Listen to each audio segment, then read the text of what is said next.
Magandang araw, kababayan. Today is Friday, Shabbat day, holiday ng mga Israeli dito sa bansang Israel. So, every Friday is general cleaning. So, by the way, my name is Richie, caregiver in Israel for more than 3 years.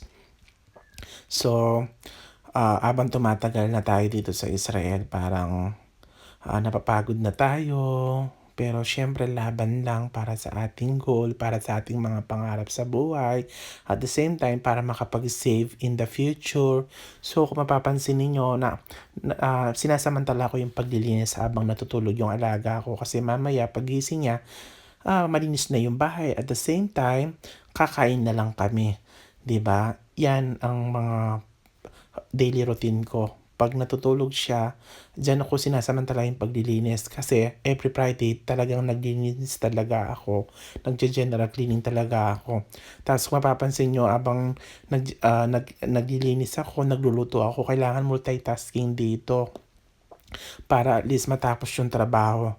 Kasi dito, hindi mo na kailangan utusan ka pa ng alaga mo na maglinis, dapat may kusa ka, may initiative ka sa trabaho mo. At saka yung pagmamahal mo sa trabaho mo, hindi mo na hayaang hintayin pa na utusan ka, kailangan mag-initiate ka na kung ano yung responsibilidad mo or priority mo na trabaho, dapat gawin mo na yon.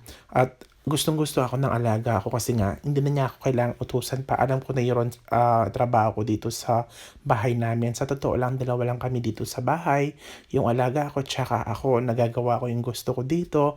Tsaka na-organize ko yung bahay. Gusto ko malinis, ah, organized, walang kalat, walang nakapatong na baso sa mga tables. Gusto ko malinis, clean, tapos naka-organize yung mga plants, tsaka yung mga tables and chairs, mga sofa. So mapapasin nyo, sulok-sulok talagang nililinis ko talaga yan. So, 'di ba? Pag mahal mo yung trabaho mo, ganun din yung babalik sa'yo. Mamahalin ka din ng trabaho mo. Sana may natutunan kayo, kababayan. Before end of this video, don't forget to follow and like and share my videos. See you tomorrow and another day and another vlog. Thank you so much. Bye.